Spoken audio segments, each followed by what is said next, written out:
Alors bonsoir à tous. Alors on va traiter un sujet qui se trouve dans la paracha de Metzora.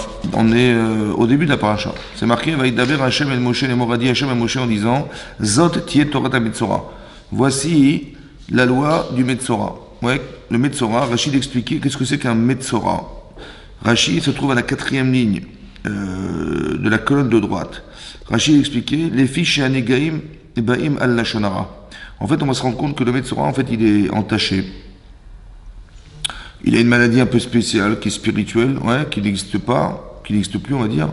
Il avait des taches en lui, d'accord, des taches. Au début, c'est des taches dans sa maison, c'est-à-dire à l'angle de deux murs, il y avait des taches bizarres. Ensuite, si il ne change pas son attitude, c'était sur ses vêtements. Et après, ça va sur sa barbe, et après, carrément sur sa peau, ouais. Et donc, si il a une tache qui est reconnue par le Kohen et qui a une taille environ d'une fève, on va dire, la taille d'une fève, alors il sera considéré comme impur. Et donc, c'est ce que dit là. Et c'est à la suite de quoi tout ça? À la suite du Lachon Hara, c'est-à-dire de la médisance. Et donc, qu'est-ce qui va se passer? Donc, c'est ce que l'a dit l'Agma dans le Chin d'Aftetvav. Et donc, qu'est-ce qu'on lui demande? On lui demande d'apporter des oiseaux. Ouais, ça veut dire qu'il doit amener un sacrifice. Dès l'instant où la tâche a diminué et que le Kohen constate que il a perdu en lèpre, on va traduire ça comme de la lèpre, mais c'est pas de la lèpre, alors à ce moment-là, il va amener un sacrifice, il va amener 2 oiseaux. Oui, il va associer avec ça du bois de Ésope, Shtitolaat, c'est du fil écarlate, et il va rajouter, qu'est-ce qu'il va rajouter encore? Du cèdre, du bois, une branche de cèdre. Et on va l'asperger avec. Ouais, 7 fois. Et ensuite, il y a un oiseau donc, qui va être un sacrifice, l'autre qui va devoir jeter, qui va envoyer dans les champs. Voilà ce qui est marqué dans la Torah. Comprendre qu'est-ce que c'est que ces bois qu'il doit mélanger avec les oiseaux, pourquoi il doit prendre des oiseaux, ouais, pourquoi des oiseaux. Alors Rachid expliquait, il dit comme ça, en fait, parce que en fait, la shonara, hein, c'est d'utiliser la parole. Il dit, mais ce que lui fait, chez Oumassé, pitpouté de varim. En fait, qu'est-ce qu'il fait? En fait, il piaille. Ce type, il piaille. C'est quoi le lachonara? C'est de raconter des salades sur les gens. Ouais. Et donc, il piaille. En fait, on le considère comme un petit oiseau qui piaille. L'état rato de Siporim. Donc, qu'est-ce qu'il a besoin en vérité pour se purifier? Ouais. Alors, il a besoin d'apporter des oiseaux. Pourquoi les oiseaux? Parce que chez Patpetim, Tamid Betsif Soufkol, c'est des oiseaux qui sifflotent. Ouais. Qu'est-ce qu'on lui dit? Ouais, c'est quoi le korban? C'est quoi la thérapie de ce type là qui fait du lachon hara? C'est la thérapie, c'est d'amener des petits oiseaux qui fiaillent. Ça veut dire c'est pas qu'on est en train d'humilier. Hein. On dit simplement, hein, tu sais, la faculté à parler, c'est d'exprimer la pensée. Mais là, ton discours, il est vide. Ouais, c'est à la limite, il est tellement faible, on dirait des petits sifflements d'oiseaux. En fait, tu es un petit oiseau qui sifflote. Et donc le type, il dit bon, c'est pas un oiseau qui sifflote. Si, ce que tu fais là, à nous raconter des histoires sur les gens et tout ça, ça m'intéresse pas, ouais. Et donc tu piailles, tu piailles. En fait, on le réduit à l'idée qu'il est un petit oiseau, ouais. En fait, c'est pas qu'on le réduit, c'est qu'il est un petit oiseau. Et donc il se dit, mais jamais d'un sacrifice qui correspond à ce que je suis. L'oiseau, c'est moi en fait, ouais. Mais bon, qu'est-ce que je fais de mon discours, qu'est-ce que je fais de ma parole, qu'est-ce que je fais de ma pensée, voilà, je raconte des histoires sur les autres, etc. Ouais. À part ça, il y a 2 petites branches. Ouais, et du fil écarlate. Le fil écarlate, c'est fabriqué à partir de verres, des petits verres. On lui dit, tu sais ce qui t'a manqué? Il t'a manqué l'humilité. Et de 2 manières, soit le petit verre, hein, ou soit les opes, c'est un arbre, un petit buisson. Ouais. Le cèdre, c'est un grand arbre. En fait, ton problème, c'est que tu t'es pris pour un grand arbre. Ouais. Il y a des gens qui évoluent, comment ils évoluent les gens? Ils n'évoluent pas parce qu'ils font des choses extraordinaires. Ils évoluent en écrasant les autres. Vous avez vu, nous on n'est pas comme ça. Vous avez vu, on va vous raconter des trucs sur les gens. Fait de rabaisser les autres, ça nous permet de grandir. Ouais. On dit c'est pas la bonne manière. C'est ça qui est marqué. Donc la thérapie de ce type, c'est quoi? C'est ce que dit Rachid. Comment il va se soigner? Rachid va y trapper, c'est-à-dire il va se soigner. Vous savez comment il va se soigner? Il va se soigner en amenant des petits oiseaux. Il va se soigner en égrangeant cette petite oiseau. Ça veut dire en disant cet oiseau, je veux plus y ressembler. Je veux plus être un petit oiseau. À part ça, ce qui est marqué dans la Torah, hein, c'est 2 choses, 2 phénomènes. 1, les tâches. 2, on va le mettre en quarantaine. Ouais, c'est marqué, il va se retrouver en dehors du camp. Oui, vous savez que le camp d'Israël était coupé en 3. Il y avait le camp des Kohanim, le camp des Lévi'im et le camp d'Israël. Celui-là, il est carrément excommunié. Il est complètement à l'extérieur du camp. D'accord? Yoshev Badat Rousmachane, ça veut dire qu'il va se retrouver seul, en dehors des 3 camps. Pourquoi l'isoler? Oui, la question que se pose, pourquoi la Torah préconise qu'on doit l'isoler? Pourquoi il doit se retrouver seul quelque part? Badad Yoshev Samachade, Badad, ça veut dire qu'il va être seul, en dehors du camp. Et la deuxième chose, c'est pourquoi on lui met des tâches sur lui, sa maison, il y a des tâches, pourquoi des tâches? Alors l'idée, c'est d'expliquer comme ça. Vous avez des amis que vous connaissez depuis des années, ouais. Et un jour, vous allez voir quelqu'un, vous lui dites ah bah tiens, tu sais, j'ai ma copine, voilà, j'ai ma copine d'enfance, ça fait 25 ans qu'on se connaît, c'est ma grande copine, et voilà, elle s'appelle comme ça, comme ça. Comment elle s'appelle comment? Elle s'appelle comment ta copine? Elle s'appelle comme ça.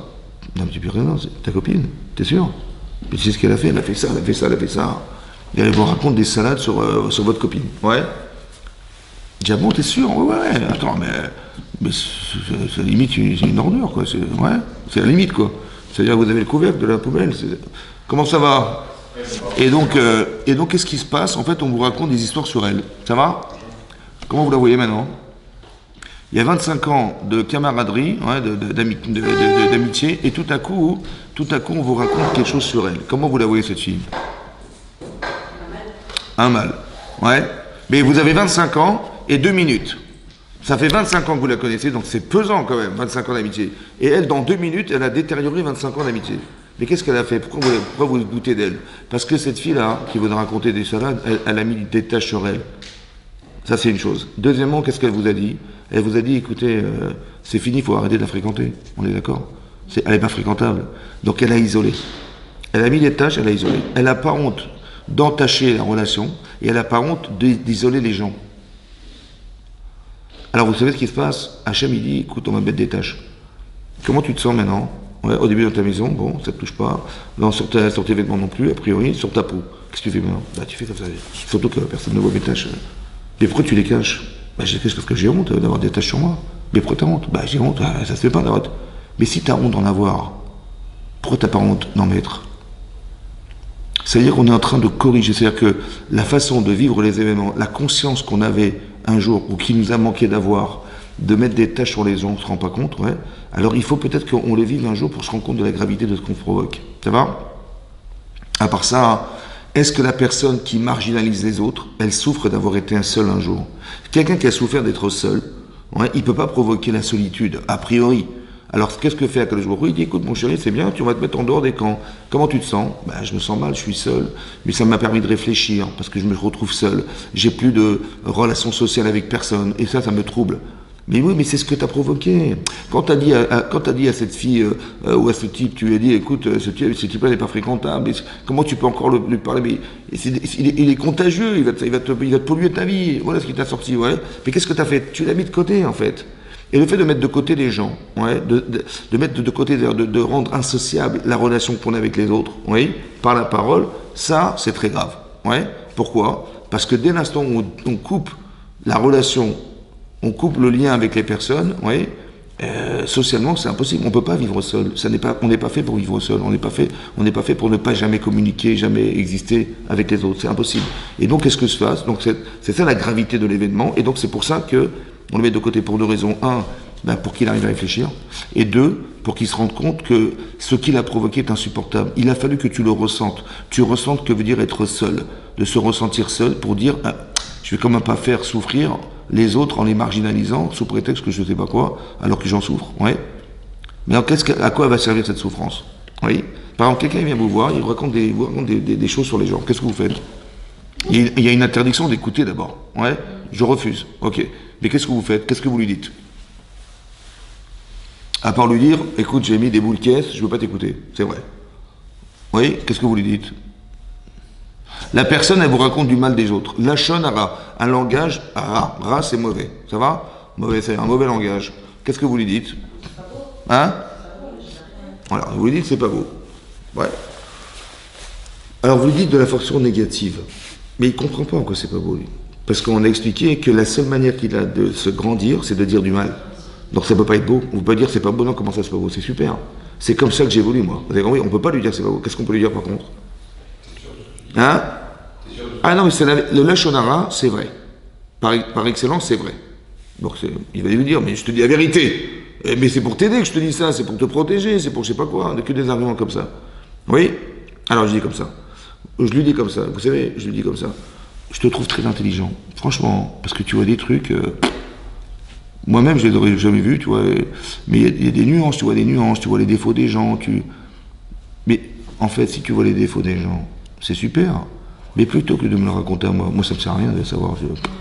Par contre, si tu pouvais lui dire à lui, si tu pouvais l'aider, tu vois des carences chez les gens, ouais, tu vois des choses qui sont ridicules à son âge, et ben tu lui dis, écoute, j'aurais voulu t'aider. J'ai dit, mais alors vas-y, va lui dire. Mais attends, il va lui dire, mais comment ça va lui dire? Mais qu'est-ce que je lui dis? D'abord, c'est pas moi de lui dire. Alors pourquoi tu parles? Si déjà tu as l'intelligence de voir des nuances, et que tu vois que c'est ridicule pour lui de le vivre, alors va l'aider à s'en sortir. Ah, t'as pas le courage. Ah, t'as pas l'intelligence. Ah, t'as pas les mots. Parce que c'est vrai que de faire des reproches à des gens, c'est pas simple. Hein. D'aller voir des gens et leur dire, écoutez, ça va pas. C'est des fois compliqué parce qu'on sait qu'on met en porte-à-faux les personnes. On peut les mettre en difficulté de savoir qu'ils ont des problèmes. C'est dur. Alors comment tu vas faire? Comment tu vas dire? Mais c'est ça, grandir. C'est ça, évoluer. Si tu trouves les mots pour arriver à lui faire, à le respecter tout en sachant que tu vas lui faire un reproche, que la cavote, super. Si tu es capable d'arriver à le changer, encore mieux. Ouais. Si tu arrives à faire qu'il va accepter ce que tu vas dire, super. Vous avez compris ce que je veux dire? Mais c'est comme ça qu'on évolue dans la vie. C'est pas en allant dire ce qui va pas. On va pas grandir en écrasant les autres. Vous avez compris? Comment les gens feront? Il dit, voilà, je dis du mal, etc. C'est vrai en société. C'est vrai dans la relation parentale, dans la relation maritale, c'est vrai dans la relation professionnelle. Il y a des gens, ils vont défoncer les autres pour prendre leur place. Vous avez compris? Ils vont leur raconter des salades, etc. Pourquoi faire?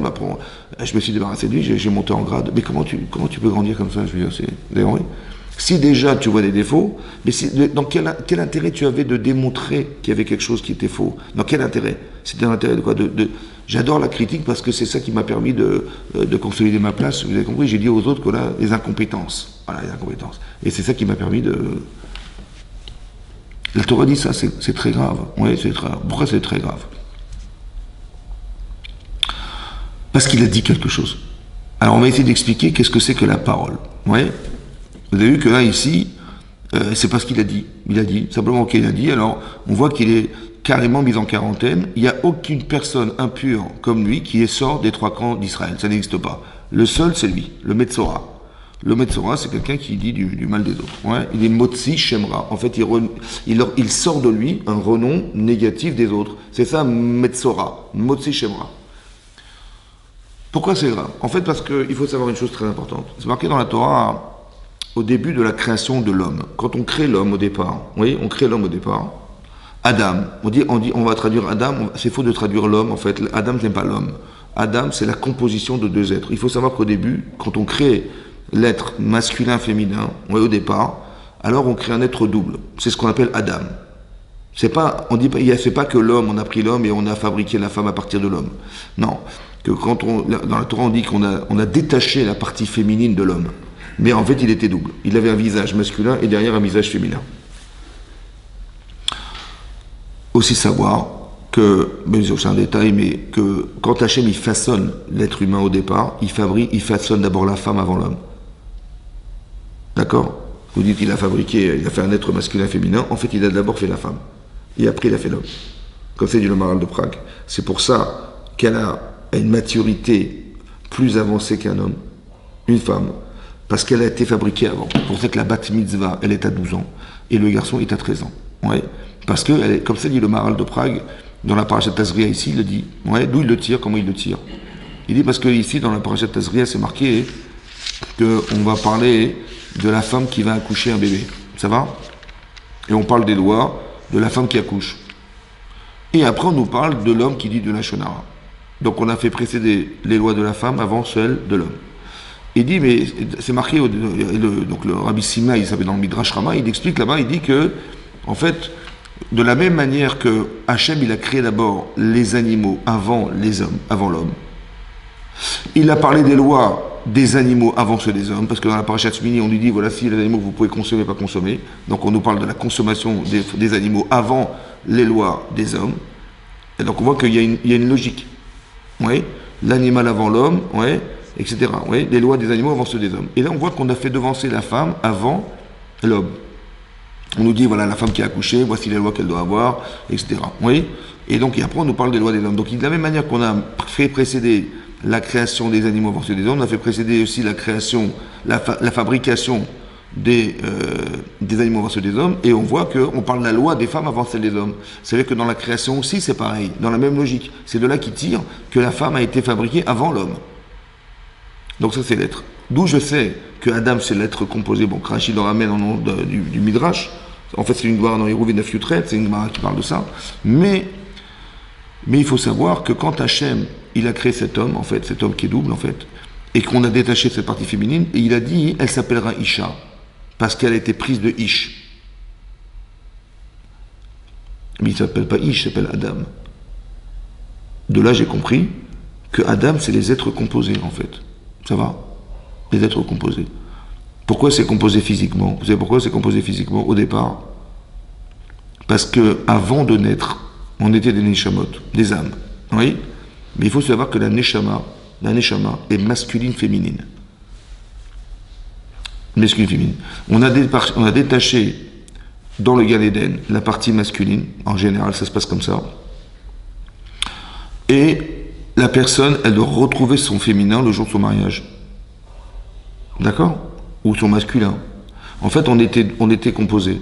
Soit on retrouve la personne qui était le mazal d'origine, soit le mazal composé parce que chacun, il n'a pas forcément réussi à devenir la vraie personne qu'on espérait qu'elle soit.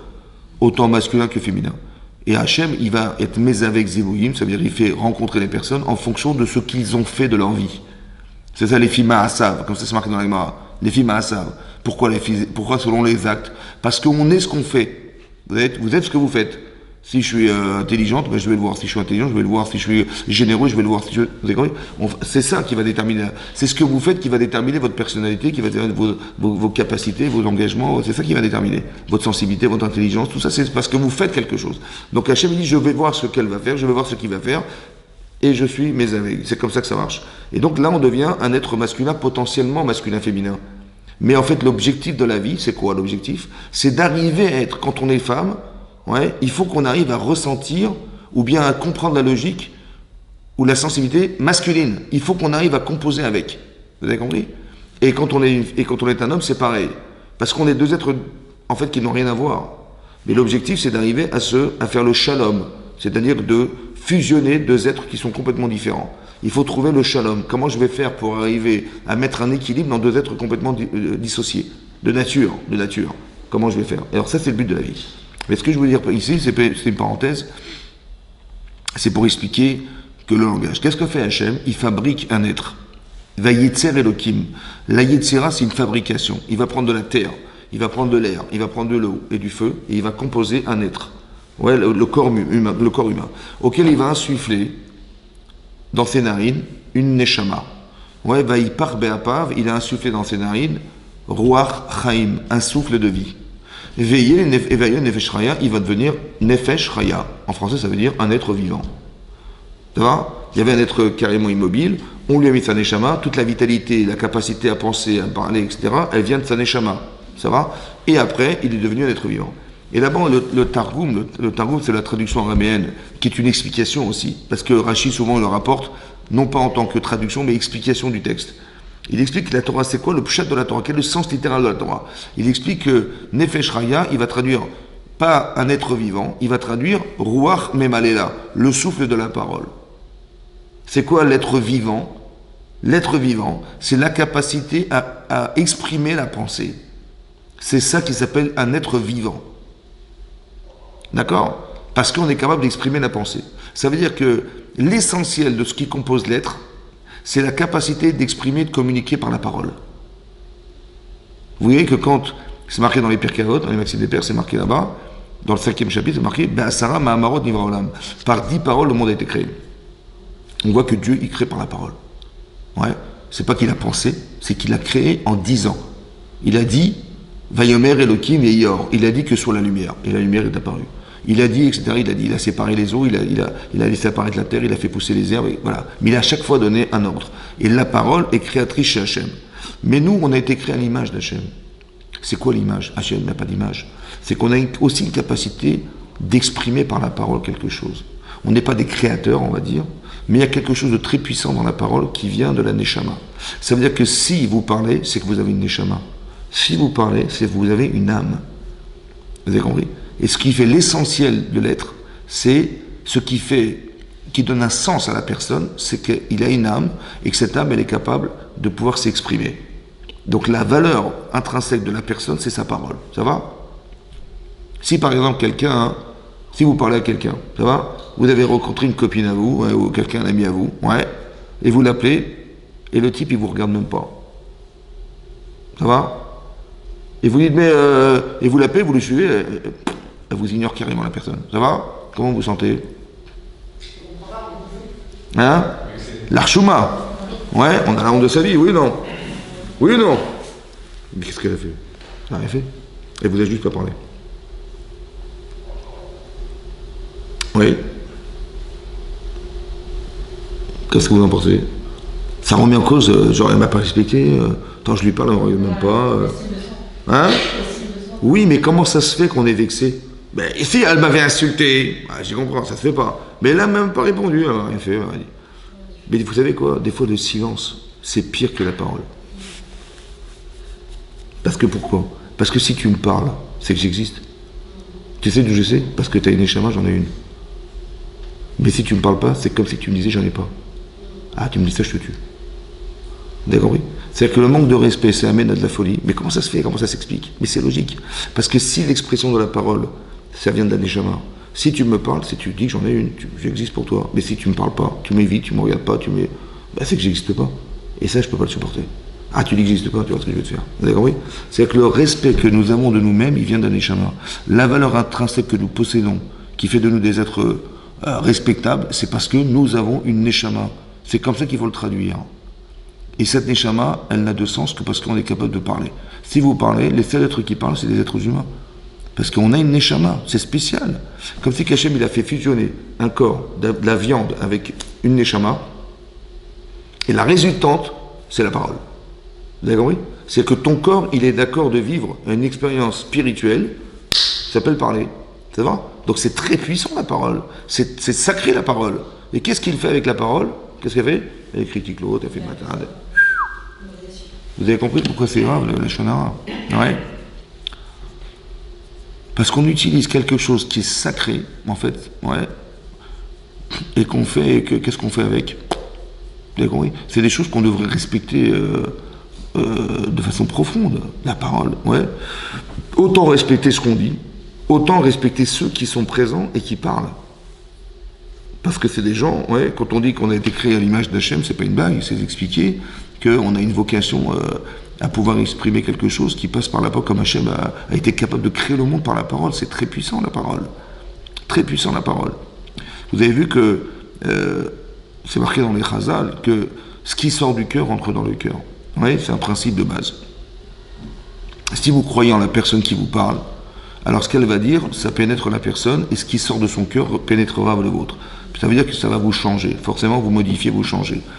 Oui, mais comment c'est possible que ça marche? Parce que puisqu'elle a une neshama, j'ai une neshama, je lui parle, ouais, alors ce que je vais dire, en fait, correspond à ce que nous sommes, en fait. Vous avez compris? Comme si la neshama, elle ressentait le dialogue, le discours que l'autre a, parce que ça me parle. Et c'est pour ça que si je sens que c'est émet, je sens que c'est vrai, il y a une forme de véracité dans le discours, et il y a les émotions qui sont véhiculées par la parole, vous voyez? Quand vous parlez, il y a des émotions qui sont véhiculées par la parole, qui ne sont pas dans l'image, qui ne sont pas forcément parce qu'il n'y a rien à voir, en fait, c'est ça qui est intéressant. Il y a rien, dans la parole, il n'y a rien, c'est vide. Il n'y a rien, vous voyez rien. Mais en fait, quelque part, il y a quelque chose de très fort. Les ondes qui sont émises, ouais, elles amènent à ressentir quelque chose qui est beaucoup plus pénétrant, plus convaincant qu'autre chose. C'est pour ça qu'à Pessah, par exemple, on doit raconter à nos enfants la sortie d'Égypte. On a expliqué pourquoi on doit raconter la sortie et pas montrer en image la sortie d'Égypte. Tu ouvres une bande dessinée, tu dis ouais, t'as vu, ça c'est Moshe Rabbeinu, ça c'est machin, tu montres des images. Pourquoi ça marche pas l'image? Hein? C'est vrai. Alors on a expliqué comme ça. Parce que de comprendre, c'est voir. Quand vous n'avez pas compris, à quelqu'un vous dit que, écoute, j'ai rien compris ce que tu m'as dit, je ne vois pas ce que tu veux dire. Mais je vois pas du tout, je comprends rien. On dit je ne vois pas. Je ne vois pas ce que tu veux dire. Il n'y a rien à voir, de toute façon, c'est... Ouais. En fait, je n'arrive pas à mettre en image ce que tu me dis. Alors, je vais te raconter une histoire. Ça va? Ouais, t'as compris maintenant? Ça va? Avec l'histoire, t'as compris? Ah oui, d'accord. Ah oui, c'est ça que tu veux dire? Oui, d'accord, j'ai compris. Pourquoi j'ai plus compris avec l'histoire qu'avec la relation théorique de la chose? Parce que la théorie, si je n'arrive pas à la mettre en image, alors j'ai pas forcément compris. Pourquoi? Parce que votre cerveau, il fonctionne à partir d'images. Oui? Maintenant, si vous avez compris, vous voyez. Ah oui, d'accord, je vois ce que tu veux dire. Et si je ne comprends pas, je ne vois pas. La transmission, c'est l'image. Or, si vous voyez l'image, qui est le résultat de votre pensée, est-ce que vous avez besoin de réfléchir? C'est ça le problème. On veut que tu penses. Ben pour ça, il faut que tu vois. Donc tout le produit de la pensée, il doit amener l'image. Or, si tu vois directement l'image, est-ce que tu as besoin de réfléchir? Non. Alors on va fabriquer des gens qui n'ont pas de questions, des gens qui sont incapables intellectuellement de réfléchir, ou qui n'ont pas la structure mentale pour le faire, parce qu'on leur a montré des images. Tu dis, voilà, qu'est-ce que tu dois faire? Voilà, c'est ça que tu dois faire, ok, je tourne, c'est ça que tu dois faire, ok, merci. On t'a montré une image, mais pourquoi? Je sais pas, voilà, c'est une image. Je dis, ouais, j'ai compris. J'ai compris parce que j'ai vu. Mais non, c'est pas ça qu'on voulait que tu fasses. On voulait que tu ne vois rien du tout. Il fallait que tu cherches à voir, et pas que tu vois. Vous avez compris la différence? Ça, c'est la pensée. Et donc ça doit s'exprimer par la parole, parce qu'il n'y a rien à voir. Tu peux dire les choses les plus profondes de ta vie, sans voir physiquement ce qu'on te raconte. C'est le plus important, ça. Il ne faut pas que tu vois. Vous avez compris? En fait, il y a plus à voir dans ce que je vais imaginer de ce que je vais voir. Parce que l'image, il y a une émotion dans l'image qui n'est pas dans la parole, c'est vrai. Mais quelque part, ce que tu vas voir est limité à ce que tu vois. Alors que dans la pensée, c'est beaucoup plus large. Qu'est-ce qu'il a voulu dire? Qu'est-ce qu'il a voulu dire? Il y a des niveaux de compréhension qui peuvent dépasser ton imagination, évidemment. Ouais. C'est ça la force de la parole. Mais ça, c'est parce que c'est divin que c'est comme ça. Vous avez compris? En fait, la parole n'a pas de limite. C'est ça qui est extraordinaire. Par exemple, vous allez lire un Rashi à 7 ans, et vous l'allez lire à 10 ans, et vous l'allez lire à 15 ans, et à 20 ans, et à 30 ans, à 70 ans, c'est pas le même Rashi. Pourquoi? Parce que qu'est-ce qu'il a voulu dire? Je sais ce qu'il a dit. Mais à quoi il vient répondre? Lui, t'as pas compris, il voulait pas dire ça, il voulait dire ça. Ah d'accord. Et l'autre il va dire, mais non, t'as rien compris, c'est pas ça qu'il veut dire, il veut dire autre chose. Mais en vérité, en vérité, tout ce que ça cache, tout ce que les mots cachent, mais c'est infini ce que ça peut cacher. Alors que l'image, c'est figé. Vous avez compris la différence? C'est pour ça. Mais pourquoi ça? Parce que ça vient de la Neshama. Comme si que le message, il était infini parce qu'il venait de toi.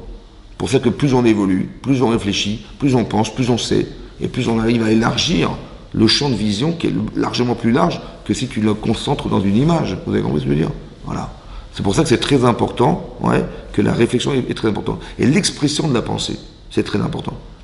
Il y a des gens qui réfléchissent pendant des années, ils vont vous dire un truc extraordinaire parce que, en 2 mots, ils vont vous dire, vous imaginez, Rachid, c'est un génie. Un génie. C'est-à-dire qu'il connaissait toute la Torah. Donc quand Rachid, il voit un texte dans le Chumash, il connaît le Midrash, que toutes les Marottes, que tous les Zohar, il connaît tout. Il connaît tout parfaitement. Vous voyez Rachid, comme il ramène des références, c'est extraordinaire. On dirait qu'il avait un ordinateur. Incroyable. Un cerveau spécial. Mais vous pensez bien que Rachid, il avait beaucoup de questions.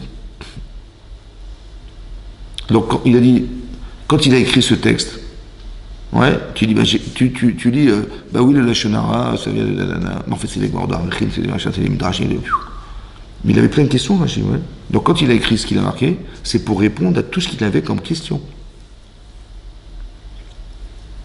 Donc tu as compris ce qu'il a dit. Super. Mais est-ce que tu as compris à quoi ça vient répondre? Tu as compris ça? Et à quoi ça vient répondre? C'est infini. À quoi ça vient répondre? Un enfant de 7 ans, il va dire ça répond à ça. Un enfant de 10 ans, il va dire ça répond à ça. 15 ans, c'est autre chose. Après, tu as un peu plus d'expérience, tu as 20 ans, c'est autre chose. Vous avez compris? Mais à quoi ça vient répondre? Mais c'est infini. Mais c'est pour ça que la parole vient de la Neshama. Parce que la Neshama est infinie. Vous avez compris ce que je veux dire? On a des sources intérieures qui sont démentielles parce que la parole est l'expression de ce qui est infini. C'est pour ça qu'il faut faire très attention de bien utiliser sa parole. Le Lachon Hara, c'est la parole mauvaise. Mais on sait qu'on a aussi un Yetzer Hara. Donc quand je parle, c'est qui parle? Est-ce que c'est du Lachon Hatov qui vient de mon Yetzer Hatov, de ma cohérence, de mon bien-être, de l'intérêt que j'ai d'aider, je sais pas moi, de la bonté, de la générosité, ça vient de là, ou ça vient du contraire? Que j'utilise ce qui est à l'extérieur dans mes intérêts personnels. Du Lachon Hara. Vous avez compris? Il est mauvais. Le Ra, c'est l'égoïsme. Le Ra, c'est Le Ra, c'est l'égoïsme. Ouais, le Ra, c'est l'égoïsme. Nous, on sait parce que on sait que Yehuda, hein, Yehuda, le fils de Jacob, il a eu un enfant qui s'appelait Er. Et là-bas, Er, il a épousé une femme qui s'appelait Tamar. Bon. Mais comme il voulait absolument pas qu'elle tombe enceinte, parce que si elle tombe enceinte, elle serait jamais aussi belle que si elle n'était pas enceinte, alors il allait avec elle, ouais, mais sans avoir pouvoir avoir des enfants. Ouais. Et là-bas, il y a marqué que Er, il était Ra ben Hachem. Er, Aïn Resh, il était Ra. On a juste inversé les lettres. C'est quoi Ra alors? C'est quoi? Bah, c'est l'égoïsme. C'est-à-dire, elle tombera jamais enceinte, elle serait jamais mère de sa vie, elle serait jamais heureuse d'avoir un bébé, jamais de sa vie. Hein. Parce que sinon, qu'est-ce qu'il va gagner lui? Vous avez compris ou pas? C'est-à-dire que l'égoïsme profond de ne pas être sensible au besoin de cette femme d'être un jour d'être mariée parce qu'elle est mariée pour aussi avoir un foyer, avoir des enfants, avoir un mari pour elle, eh ben non, elle sera privée toute sa vie. Pourquoi? Parce que lui, il faut pas qu'elle gonfle. Hein, ça, déjà qu'elle m'a gonflé, en plus si elle gonfle. Ouais. Donc vous avez compris? C'est pour ça que c'est ça Ra, le Ra, Yetzera Ra. Le Yetzera, c'est de toujours faire dans l'intérêt de soi. Vous avez compris? Je veux dire du mal des gens dans l'intérêt de grandir. Parce qu'ils sont nuls. Mais moi, je suis pas nul. Je vois la nullité. Donc, c'est-à-dire que je suis pas nul. Vous avez compris? Mais c'est pas comme ça qu'on grandit. C'est pas en racontant des histoires sur les autres, du mal, on va dire du mal pour se grandir soi-même. Je tire tout le temps la couverture à moi. C'est ça le Lachon Hara, c'est très grave. Quelle est la source du Lachon Hara? Très intéressant. Vous allez voir que dans la Torah, ici on parle du Metzora. On retrouve cette notion-là à propos de Moshe Rabbeinu. Vous avez vu que quand Hachem il a demandé à Moshe Rabbeinu, il a dit, écoute, voilà, les Israéliens sont en grande souffrance, il faut les sortir d'Égypte. Là-bas, bizarrement, il a parlé pendant une semaine pour réussir à convaincre Moshe Rabbeinu d'aller sauver les Israéliens d'Égypte. Le premier argument qu'il a dit, Moshe, pour refuser, il a dit, Lo Yaminuli, ils ne me croiront pas. Ça ne sert à rien, ils ne vont jamais me croire. Ils sont tellement dans une situation telle, d'assujettissement, de travaux forcés, et jamais, ils croiront jamais que je vais pouvoir les libérer, ils ne me croiront pas. Lo Yaminuli, ils ne me croiront pas. Alors Hachem, il a dit, écoute mon chéri, c'est simple, prends ton bâton, jette-le par terre. Il est devenu serpent. Il a dit, mets ta main dans ta poitrine à devenir lépreuse. Vous avez vu, la lèpre et le serpent. Le serpent, il a la langue, une fourchette, elle est fourchée, elle est... Et le Lachon Hara, c'est ça. Il a dit, mais tu fais du Lachon Hara sur mon peuple. Parce que mes enfants, ils sont minimes des minimes. Ils sont croyants, fils de croyants. Et tu dis, tu prétends que non. Alors tu sais ce que tu vas faire? Tu prends ton bâton et tu vas dire, je suis vraiment désolé, hein, j'ai pensé que vous n'étiez pas des croyants, machin, excusez-moi, j'ai fait du Lachon Hara, c'est vrai, mais bon, j'espère que vous allez me croire, vous. Voilà le bâton, voilà le machin. Truc de fou, quoi. Vous avez compris ce qu'il a fait? Mais le bâton et la lèpre. Le bâton serpent, la lèpre. Comme si que le serpent c'était révélateur du Lachon Hara, autant que la lèpre. Pourquoi le serpent est révélateur du Lachon Hara? Vous savez pourquoi? Parce qu'au début de la création du monde, ils étaient combien? Ils étaient combien? Trois. Il y avait le Nachash. C'était qui le Nachash?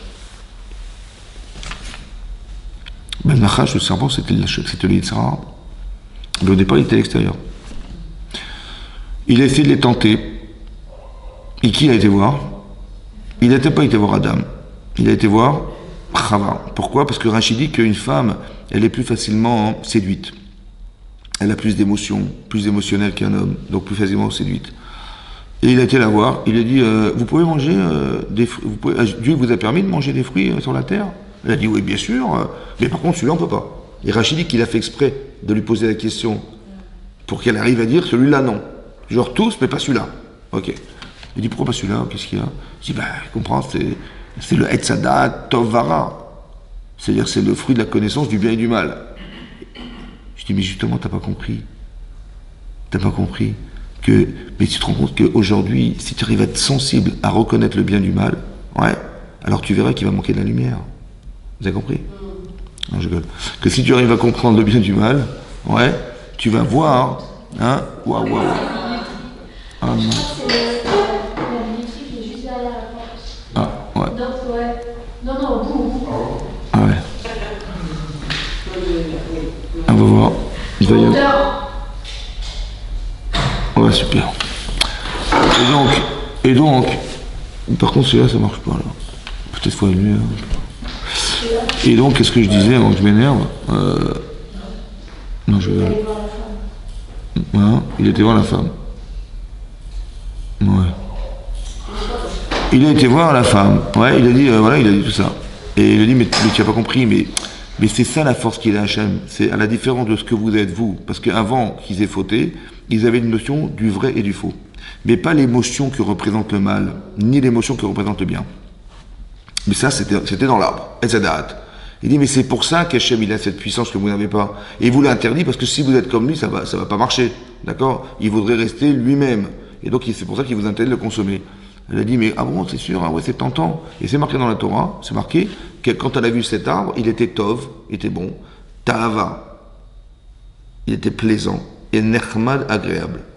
Ta'ava, lainaïm, il était nechmad, on pouvait devenir très intelligente avec cet arbre, en consommant cet arbre. Et donc, elle était tentée. Il lui a dit, mais pourquoi tu veux pas manger, machin? Il a poussé à... Alors elle a dit, mais on peut pas, si je touche, je vais mourir, et si je mange, je vais mourir. Il dit, comment ça, si tu touches? Il l'a bousculé, elle a touché l'arbre. Elle dit, alors tu es morte ou pas? Il dit, non. Alors, tu vois bien que j'avais raison. Tu vois bien que si tu n'es pas morte en touchant, tu ne mourras pas non plus en consommant cet arbre. Et elle a craqué, elle a mangé. C'est bon? Mais quand elle a mangé, elle s'est rendue compte qu'elle était en faute. Qu'est-ce qu'elle a fait? Hein?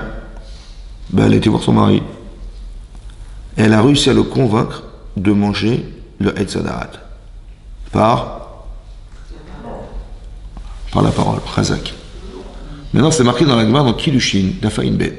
La Gemara, elle dit là-bas, hein, vous savez combien il y a de mesures de paroles qui sont tombées dans le monde? De mesures. Il y en a 10. Les femmes en ont pris 9. Ouais. 9. Et les hommes en ont pris une. C'est pour ça que les femmes, elles sont des pipelettes. Vous avez compris ou pas? C'est la Gemara qui dit comme ça. 9 cabines. Pas des cabines téléphoniques, ni des cabines d'essayage. C'est des cabines, c'est des mesures. Ouais. Des cabines d'essayage. Des cabines. Elle a pris 9 cabines. Ouais. 9 mesures de parole. Donc une femme, elle a une puissance dans la parole exceptionnelle. Ouais. Ben, il faut bien comprendre. Après, c'est un autre sujet, mais comprendre pourquoi les femmes le parlent, c'est un autre sujet. Mais c'est comme ça. Elle a réussi à convaincre son mari. Maintenant, imaginez-vous. Hachem, il lui a dit ne mange pas. Et si tu manges, tu meurs. Ça va? Sa femme, elle lui dit, écoute, on va vivre, tu verras, il va rien se passer et tout. Mais non, il y a sa femme et il y a Dieu. Qui vous choisissez? Hein? Ben, il a choisi sa femme. Et il a dit, tu vas vivre l'éternité. Il dit, on risque de mourir. Il écoute sa femme, on risque de mourir. Et l'éternité, et c'est Dieu. Et il a choisi sa femme. Ah, t'es balèze quand même. Hein? Vous avez vu la force de la parole ou pas? Ça veut dire, elle a tourné son mari comme ça, elle a réussi à le faire croire qu'il valait mieux manger, On n'avait plus à gagner de manger. C'est incroyable, quel puissant. D'abord, cette logique qu'elle a dû, je ne sais pas comment elle a fait, et deux, la force de conviction. Pire que ça, c'est marqué que quand Hachem, il a dit, mais pourquoi tu as mangé? Et il a dit au futur, Yochal, et le Midrash d'expliquer, si même, maintenant j'ai mangé, je sais que j'ai fauté, si demain elle revenait, elle m'expliquait encore qu'il fallait manger, j'aurais remangé. Tellement elle a une puissance de conviction, une femme par la parole, c'est extraordinaire. Vous avez compris? Mais ça veut dire qu'elle a mal utilisé son lachon, son langage. Il s'appelle le lachon hara. Vous l'avez vu? Le lachash, il a trompé cette femme en lui faisant croire. C'est du lachon hara. Ça veut dire mal utiliser le langage. Elle a utilisé son langage aussi mauvais. Oui, parce qu'elle a réussi à convaincre son mari au détriment de ce qu'Hachem avait proposé que ce soit. C'est ça le lachon hara, le mauvais langage. Et qu'est-ce qui s'est passé quand Hachem il a dit à Adam, mais pourquoi tu as mangé du Etz Hadarat? Vous savez ce qu'il a répondu? Il a dit, Aïcha Asher Natata, il m'a dit, mais c'est la femme que tu m'as donnée. Comme c'est qu'il disait, mais si tu ne me l'avais pas donnée, j'aurais jamais fauté, c'est ta faute. Lachon hara, de nouveau, vous avez compris? Il a mal utilisé l'anglais. Au lieu de reconnaître, écoutez, excusez-moi, j'ai fauté, t'as raison, voilà. L'assumer, j'assume. Et j'aurais dit, écoutez, j'ai craqué, je suis désolé, j'ai craqué, voilà. J'aurais assumé par mon langage. Il a fait l'inverse. Il a fait du lachon hara, c'est-à-dire, il a dit, mais c'est pas, mais elle est bonne, celle-là, mais si tu m'avais pas donné cette femme, j'aurais jamais fauté. C'est comme si c'était elle et c'était de la tienne aussi, ta faute à toi. Vous avez compris ce qui se passe? Kafouille Tova, c'est-à-dire qu'il n'a pas été reconnaissant du bien qu'on lui a procuré une femme. Mais c'est marrant que le langage, à tous les niveaux, il est mauvais, quoi. C'est incroyable. Comment tu utilises ta parole? Quand on fait teshuva, on a ce qu'on appelle le vidouille. On doit se repentir. Est-ce que ça suffit de penser? De dire, j'ai fauté, je recommencerai plus. Ça marche pas. Il faut? Pourquoi il faut dire? Parce que puisque j'ai fauté par la parole, alors je vais réparer ma parole. Ah, c'est incroyable, hein, vous avez compris ça? Comment tu purifies ta parole? Vous avez compris? Comment je purifie ma parole? quand j'arrive à corriger l'usage mauvais que j'en ai fait. Je reconnais que j'ai fauté. Je reconnais que j'ai eu honte, j'ai honte de ce que j'ai fait. Je regrette ce que j'ai dit et ce que j'ai fait. Et aussi, je prends sur moi de ne plus recommencer. Donc, qu'est-ce que je suis en train de faire? Je suis en train de corriger ce que j'étais un jour. Vous avez compris ça? C'est fondamental. Hein? Fondamental, c'est que la parole, je corrige, je purifie cette parole que j'ai mal utilisée. Tellement la puissance de la parole est fondamentale parce qu'elle représente l'être humain. Vous avez compris? Vous avez compris ça? Comment couper le son là? Hein? On peut éviter de parler Chazak ou Barouk. Je sais pas comment ça marche. Vous avez compris ça? Ah, c'est ça. Donc ça veut dire que d'origine, la faute, elle est répertoriée et aïe aïe aïe. Je sais pas comment. Vous savez arrêter ça le son? Et je peux pas couper moi? Non mais c'est. Ouais. Puisque vous êtes l'administrateur, vous avez le pouvoir. Mais je sais pas où c'est. Ok. C'est en haut. En haut ou en bas? Je vais envoyer déjà. Ah, peut-être c'est ça. Non, je sais pas. Non, j'ai coupé le son, je crois. Je sais pas. Qu'est-ce que je vous disais? C'est ça. Vous avez compris ça? Vous avez compris la parole? C'est-à-dire que d'origine, la faute d'origine, ouais, il y a un problème de shalom bayit entre eux, parce que en fait, on n'arrive pas à communiquer ensemble. Autant qu'Adam, il n'arrive pas à communiquer. Vous avez vu que quand Hachem, quand ils ont fauté, ils étaient nus, ils ont eu honte d'être nus, ils se sont couverts. Et Hachem, il a dit Ayeka, ça veut dire où tu te trouves. Et Rachid expliquait, il a posé la question pour ne pas le troubler. Ouais, parce qu'il avait fauté, pour ne pas le troubler, il a dit, mais il a posé où tu te trouves? Il a dit, ben, je suis là, dans le Gan Eden, et je vois que, et donc il a répondu à Adam Rishon. Mais en fait, pour ne pas le brusquer dans la relation, il a dit où tu te trouves. On voit qu'à l'inverse de ce qu'on imagine, ouais, vous avez vu que le langage qu'Hachem utilise, c'est pour créer le lien. Le langage qu'a utilisé le Nachash, c'est pour couper le lien. Le langage qu'a utilisé Chava, c'est pour couper le lien. Le langage qu'a utilisé Adam Rishon, c'est pour couper le lien. Il dit, mais c'est la femme que tu m'as donnée, je coupe le lien. Ouais. Mais là, on voit qu'Hachem, il dit, mais où tu te trouves? Il relie, il recrée le lien, il retresse le lien. Vous avez compris? Le langage, il est là pour associer les personnes, et pas pour nous dissocier. Très important, ça. Pourquoi je vous dis ça? Parce que,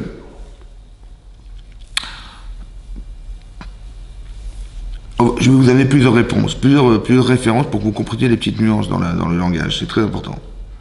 Vous voyez que, comment elle s'appelle? Myriam, qui était la sœur de Moshe Rabbeinu, ouais, elle entend sa belle-sœur. Elle lui dit, elle entend que, voilà, il y a des gens qui ont prophétisé dans le camp, parce que Moshe, il s'est senti trop lourdement, comment dire, touché par le fait qu'il s'occupait de tout le peuple juif, c'était trop pour lui. Hachem, il a dit, écoute, on va déléguer, on va choisir 70 sages et 70 prophètes. Et parmi les prophètes, il y a des gens qui ont prophétisé, et Tzipora, qui était la femme de Moshe, elle va dire à sa belle-sœur, Myriam, il dit, ben, je plains leur femme. Là, c'est les prophètes, là. Il dit, pourquoi tu plains le truc? Il dit, parce que quand on est prophète, on quitte sa femme. Il dit, ah bon? Mais d'où ça sort ça? Il dit, ben voilà, Moshe, il m'a quitté, depuis qu'on a reçu la Torah, c'est fini, on n'est plus ensemble. Il dit, mais ça va pas, quoi? Ah, ben Moshe dit, mais Hachem, quoi? Quand tu crois que Hachem, il a parlé qu'à Moshe, mais moi aussi, il m'a parlé à moi. Et il m'a jamais demandé qui était mon mari. Ouais. Et il a interrogé son frère, Aaron, il t'a dit de quitter ta femme, mais pas du tout. Vous avez compris? Et donc elle a dit du mal de Moshe Rabbeinu.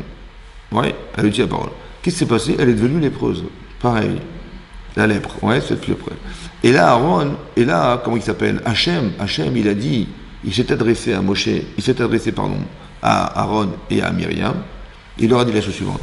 Madoua lo yiritem les daber. Madoua lo yiritem les daber. Pourquoi vous n'avez pas eu peur de dire? Parce que toi, tu prophétesses, c'est vrai, mais pas au même niveau. C'est-à-dire que moi, je viens en rêve, et je te parle dans un rêve. Mais Moshe, on parle en direct. Il est vivant, il est réveillé, et on se parle comme ça. Donc, si vous étiez au même niveau de prophétie, j'aurais dit, bon, il a inventé, c'est sûr, mais vous n'êtes pas au même niveau de prophétie. Pourquoi tu n'as pas eu peur de dire? Ça veut dire que tu aurais pu imaginer que, manifestement, on n'est pas les mêmes. Et peut-être que lui c'est différent, et qu'Hachem lui a demandé de se séparer de sa femme pour des raisons particulières, que je ne suis pas. Ça va? Puisqu'on n'est pas au même niveau. Pourquoi tu n'as pas eu peur de dire? Oui. À part ça, tu n'as pas eu peur de dire contre Moshe, mon serviteur. Et ça c'est bizarre. Pourquoi il a dit Moshe, mon serviteur? Alors là il a dit autre chose. D'abord je ne comprends pas comment tu as pu croire que tu étais l'égal de ton frère, et que c'est pour ça que ça pouvait justifier le fait que, de la même manière que je t'ai pas demandé de te séparer de ton mari, alors c'était pas logique qu'il se sépare de sa femme. Mais vous n'êtes pas au même niveau, ça c'est une chose, déjà. À part ça, si tu pensais que Moshe il avait eu tort de se séparer de sa femme, il est en faute. Or s'il est en faute, est-ce que j'aurais dû continuer à lui parler? Non. Alors pourquoi tu n'as pas remarqué que mon serviteur, je lui parle? Donc quand tu remets en question Moshe, tu me remets moi en question. Vous avez compris? Pourquoi tu n'as pas vu ça? Vous avez compris ce que je dis, Hachem? Ça veut dire que peut-être que tu t'es senti un devoir. Elle a voulu sauver son frère, en fait. Elle a voulu sauver son couple, en fait. Le problème, c'est que le Yetzer Hara, il utilise les tzadikim dans leur faculté à faire du bien. Tu vois, ils sont tellement enthousiastes à faire une mitzvah qu'en fait, ils sont tellement intéressés par la mitzvah qu'ils vont surtout pas faire des amalgames pour se refuser à la faire. Alors comment je l'ai expliqué ça? Je vais expliquer. Vous avez vu que Moshe, il a eu tort de se séparer de sa femme, selon elle. Ouais. Mais un jour, quand Pharaon il a décrété que tous les garçons allaient mourir, qu'est-ce qui s'est passé? Amram, qui était le père de Myriam, il a dit à sa femme, écoute, je crois qu'on va se séparer. Tu sais pourquoi? Parce que si tu tombes enceinte et que dans le doute tu accouches d'un garçon, je pense que je ne supporterai pas qu'on le jette dans l'île, ni toi. On va jeter dans le Nil cet enfant. Et ça, c'est insupportable pour un père de famille d'avoir des enfants qui, dans le doute, on les jetterait dans le Nil. J'aurais l'impression d'être un criminel. Et ça, je peux pas. Excuse-moi, je peux pas.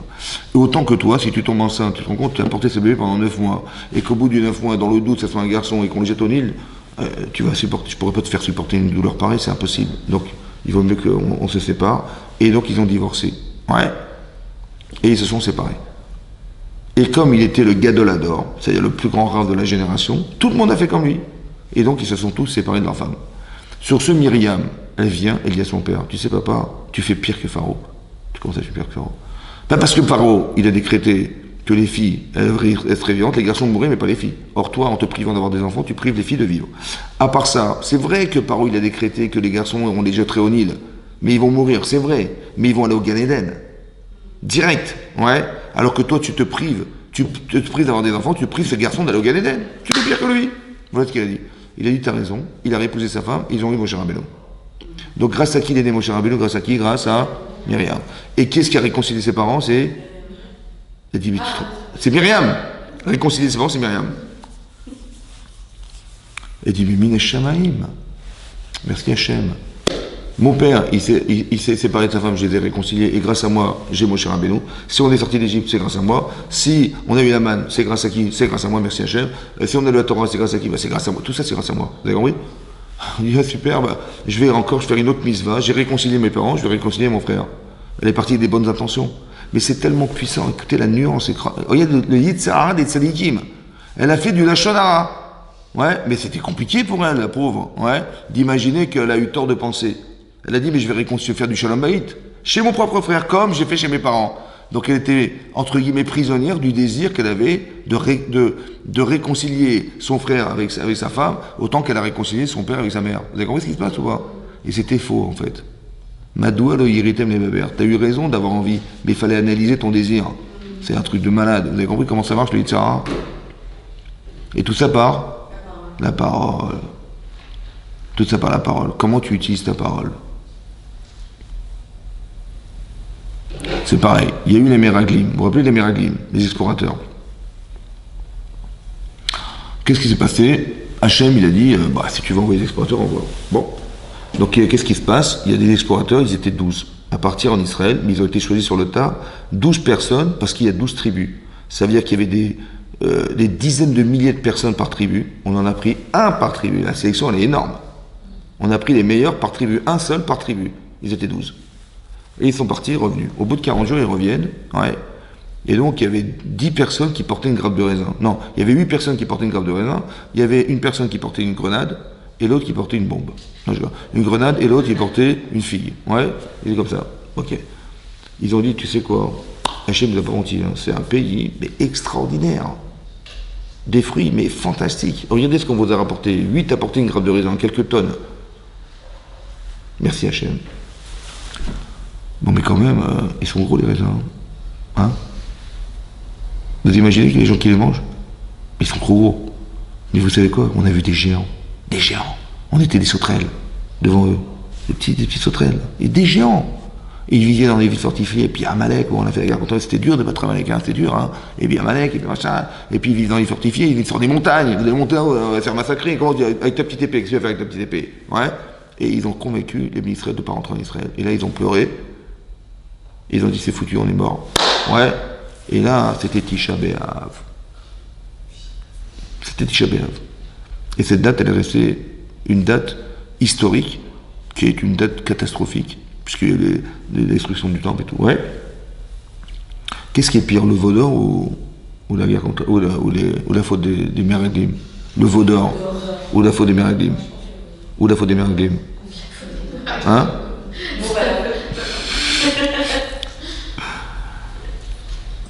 Ce qui est incroyable, c'est la faute des Meraglim. Pourquoi?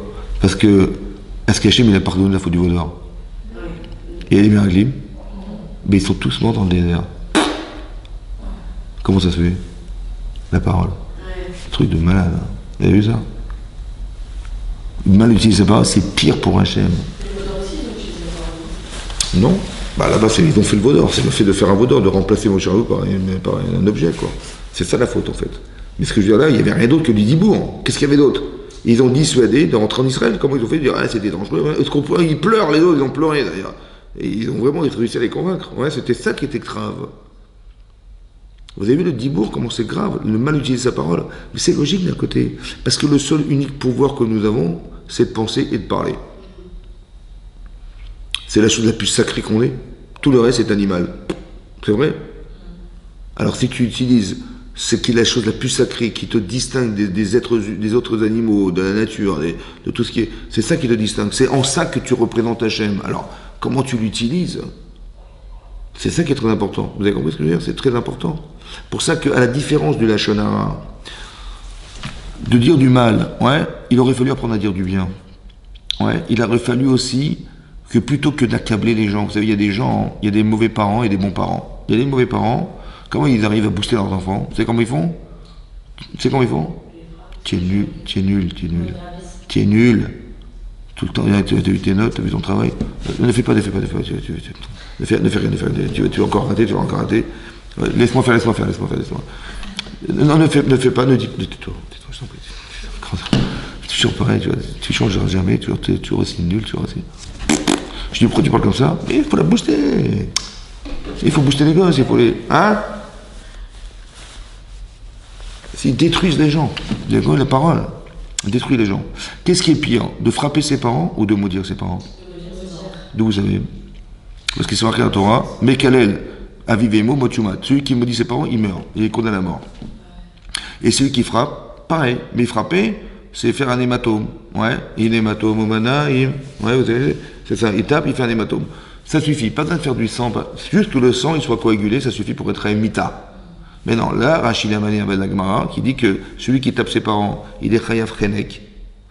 Et celui qui les maudit, il est chayav skila, ce qui est pire. La lépidation, c'est pire que la strangulation. C'est pire. Ouais.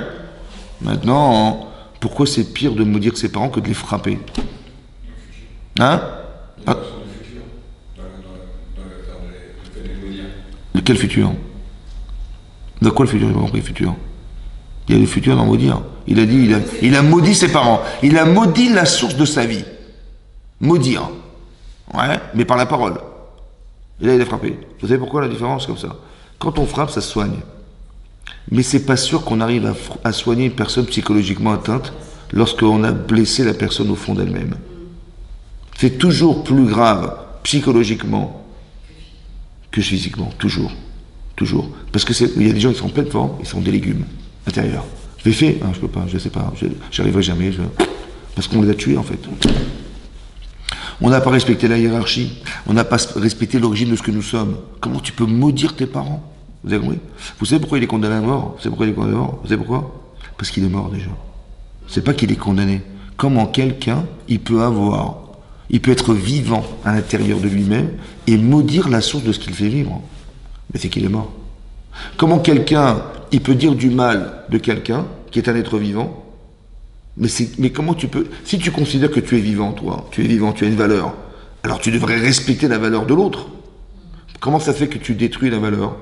Tu sais pourquoi tu détruis la valeur? C'est parce que tu n'en as pas.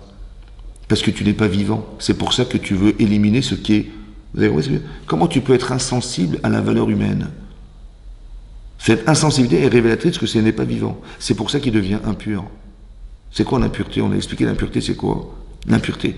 Ben, quelqu'un qui décède, il est impur. Quand vous dormez, le matin vous vous réveillez, vous faites un tiède, vous êtes impur. Quand on faute, on devient impur. Aussi pareil. Quand on s'entête, et on s'entête, et on s'entête, on devient de plus en plus impur. Il y a une forme d'addiction au fait de pouvoir défendre ses intérêts personnels. Pourquoi ça s'appelle de l'impureté? Parce que si un mort, vous lui parlez, il vous répond ou pas? Non. Si vous le prenez le bras, il le tient ou pas? Tac, il tombe. Ça veut dire qu'il n'a pas d'objectif. Objectif personnel. Il n'a pas de sensibilité. Il n'y a rien qui le fait vivre. Quand vous voyez des gens insensibles, ils sont déjà un peu morts. Vous avez compris? C'est ça. Mais pas morts physiquement. Ils respirent, il n'y a pas de problème. Seulement spirituellement, il y a quelque chose qui... Et la condamnation à mort, c'est la condamnation de ce qui est mort. C'est pas qu'on le dit, ah, t'as fait une grande faute, hein, et tu mérites de mourir. Non, il ne mérite pas de mourir, il est mort. L'expression de la condamnation à mort, c'est l'expression de ce qui est mort. Vous avez compris? Ici, la lèpre, c'est quoi la lèpre? Peut-être que la maladie, c'est un peu pareil, je vous l'explique. Si quelqu'un, il décède, bah, son corps pourrit. Ça va? Pourrit. C'est-à-dire, s'il n'y a pas de neshama, ça pourrit. Mais si la personne se dépérit, c'est peut-être que la neshama, elle en a marre de rester ici. Elle veut partir, elle en a marre. Tu es inconscient, tu fais pas les mises comme il faut, tu n'as rien à faire ici, et tu t'entêtes à toujours rester pas assez religieuse, elle a marre, je veux me barrer. Et ben, des fois les molécules deviennent folles, ou des fois il y a des maladies qui sont provoquées, on ne sait pas d'où ça vient. Mais c'est parce que la neshama ne se retrouve pas, elle a envie de partir. Alors il y a une déperdition de vitalité qui s'exprime par la maladie. Comme le Metzora, il était sur lui, vous avez compris pas? Après, ça dépend. Moi, je pense que c'est ça la maladie. La maladie, c'est que la neshama ne se sent pas à l'aise là où elle est. Mais je trouve que c'est sur un enfant qui est malade, l'enfant. Ça peut être une explication, je n'ai pas dit que c'est l'explication. Après, il y a la maladie de l'enfant. La maladie de l'enfant, ça peut être que sa vie, elle est concentrée sur un espace-temps tel. Mais je vous explique, c'est l'inverse de ce qu'on croit. L'inverse, c'est qu'il a déjà réalisé sa vie. Et donc il n'a pas beaucoup de choses à faire, c'est pour ça que sa vie elle va durer 10 ans, 15 ans. Alors que l'autre il a tout à vivre, ouais, vous avez compris? C'est pour ça que le Chazon Ish, qui était un grand Talmid Chacham, quand il voyait une personne handicapée, sur une chaise roulante, il se levait devant. Il dit, mais attendez, le Chazon Ish il est devant quelqu'un, il faut y aller, hein. Ouais. Il dit, mais pourquoi vous levez Rav devant cet handicapé? Il dit, parce qu'il a une très grande neshama. Il dit, pourquoi ça? Ben, parce que s'il n'a pas grand chose à faire sur Terre, parce que manifestement il ne peut pas faire grand chose, c'est qu'il a déjà tout fait. Alors s'il doit finir ce qu'il doit faire, c'est-à-dire répondre à mail, je sais pas moi, vous avez compris ce que je veux dire? C'est-à-dire qu'il n'a pas. Donc c'est-à-dire que sa neshama elle est déjà réalisée. C'est devant elle que je ne me lève, pas devant lui, devant elle. Vous avez compris? C'est-à-dire que c'est exactement l'inverse proportionne de ce qu'on croit. On croit que c'est des gens, les pauvres ils sont paumés. En fait c'est l'inverse. C'est qu'ils ont déjà tout fait. Mais ça dépend si tu vois dans le physique ou tu vois dans le spirituel. Si tu vois physiquement, ils sont handicapés, c'est-à-dire qu'ils n'ont pas grand-chose à faire. Mais si tu vois, et j'ai pas envie d'avoir cette vie non plus. Et si tu dis, mais spirituellement, c'est-à-dire qu'ils se sont réalisés déjà. Ouais. Et donc ça donne des forces, vous avez compris? C'est-à-dire que quand tu vois la vérité, tu as un discours différent. Il y a des gens qui ont honte d'avoir des enfants pareils, alors qu'en fait ils devraient être fiers d'en avoir, vous avez compris? Et ça va dépendre de la vision que tu as de la personne et comment tu vas articuler ça dans ton discours.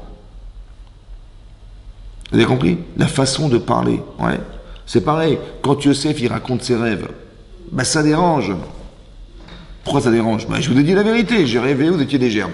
Ben, vous êtes en train de vous plier, et je vous raconte, vous étiez des étoiles aussi, pareil, vous étiez pliés à moi. Ouais. Et je vous disais, racontez mon rêve. J'ai compris, mais il y a une façon de dire quand même. Vous avez compris? Tu viens de dire, je vais vous raconter un rêve, vous étiez des gerbes. À part ça, ouais. Ben, vous étiez pliés à moi. Ah, t'as rien trouvé d'autre? Ouais, c'était ça. Et puis, attendez, je suis pas fini, j'en ai d'autres, j'en ai un autre. Vous étiez des étoiles, ouais, et ma mère aussi, mon père. Et ils se reprochaient devant moi. Vous avez compris? C'est toujours obligeant. Vous avez compris? Il y a une façon de dire. C'est ça. C'est l'audace qu'il a eue. C'est pour ça qu'il a été obligé de partir. Pourquoi il est parti? Pourquoi il a été quitté? Pourquoi il est parti? Parce que c'est un lachon hara. C'est un langage qui n'est pas bon. Vous avez compris? Il y a une façon de s'exprimer. Il y a un respect des autres. Et quand tu respectes pas les gens, alors c'est peut-être que tu n'es pas assez en réflexion sur toi-même, autant que tu n'as pas honte d'isoler les autres en pensant que. C'est pour ça que tu dois partir, tu dois t'isoler. Il va partir en Mitzrayim, en Égypte. Parce que la séparation des êtres, vous avez compris ce que ça veut dire? Ça, c'est ça que ça veut dire. C'est pareil, le premier temple a été détruit à cause de quoi? Des 3 fautes. Avodazara, Giloy Ariot, Shfichut Damim. L'Avodazara, on est devenu idolâtre. Giloy Ariot, il y avait des actes adultères qui se pratiquaient. Et Shfichut Damim, il y a des gens qui tuaient les gens. Ouais? Ça veut dire quoi? C'est quoi ces 3 choses? C'est de se séparer de Dieu. Avodazara, je me choisis mon bon Dieu, laisse tomber, je t'oublie. Giloy Ariot, c'est de prendre la femme de l'autre, c'est de prendre la partie spirituelle de l'homme. Et le tuer, c'est son corps. Vous avez compris? Je le tue ou je le vole, c'est pareil. Je le tue. Donc c'est soit le corps, soit la neshama, soit je me passe du bon Dieu. Et ça, c'est les piliers du monde, ça. Ça, c'est le premier temple. Deuxième temple, Sinatrinam. C'est quoi la Sinatrinam? La haine gratuite. C'est quoi gratuite? Tu m'as rien fait, je te supporte pas. Tu m'as rien fait, hein.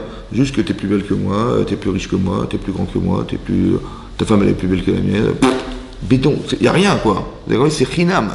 Et je vais raconter, je vais être jaloux, je vais être envieux, je vais être... Vous avez compris? Juste parce que la forme n'est pas bonne. On ne respecte pas. Qu'est-ce qu'on ne respecte pas? Ben, si Hachem il a donné tant de moyens, tant d'intelligence, machin, ben, c'est qu'il a les moyens de pouvoir réaliser ce qu'Hachem il a pensé pour lui. Oui? Si j'acceptais ce que je suis, et j'acceptais ce qu'Hachem il a choisi, est-ce que j'aurais été jalouse ou jaloux? Jamais de la vie. Et j'aurais pas fait du lâche tout simplement parce que je suis encore formel. Vous avez compris? Elle a plus d'argent que moi, il a plus d'argent que moi, il a plus, sa maison plus grande que la mienne, etc. Donc on est dans la forme. C'est pour ça que les 3 éléments, c'était quoi les 3 éléments? Baït, la maison. Beged, le vêtement. Bassar, la peau. Vous avez vu? Ça commence par quoi, Beged? Hein? Bête. Ça commence par quoi? Baït. Et commence par quoi? Bassar. Bête. Vous savez pourquoi c'est bête? Parce que c'est bête. Non, je... Vous avez compris? Parce que c'est bête. Ouais. Bête, ça veut dire que c'est 2. Bête, c'est 2. Ça veut dire que c'est secondaire. Secondaire. Il fallait pas que tu t'intéresses à ces secondaires. Il y a autre chose. Vous avez compris? C'est essentiel. Pourquoi tu te parles? Il dit, ah, mais il a une plus belle maison que moi, ses vêtements sont mieux que les miens, et sa peau, elle est plus belle que la mienne. Vous avez compris? Mais c'est-à-dire que tu vis à l'extérieur. C'est pour ça que tu t'intéresses à dénigrer l'extérieur.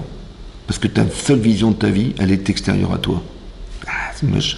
Ton discours, il est juste concentré sur l'extérieur. C'est pas ça qu'on voudrait. On voudrait que tu t'intéresses à l'intérieur. Tu vas étudier la Torah, tu vas comprendre des valeurs, tu vas parler, tu vas partager des valeurs, des valeurs de Torah, de ce qui te fait vivre. C'est ça qu'on voudrait que tu fasses par ton discours. Et là, c'est l'inverse qui va se passer. Vous avez compris? Que dès l'instant où le discours, il nous dissocie, la sinatrinam, il nous divise, il nous éparpille, c'est que c'est une avéra. Vous avez compris? C'est que c'est une tzara. Ton discours, il te sépare, c'est forcément une avéra.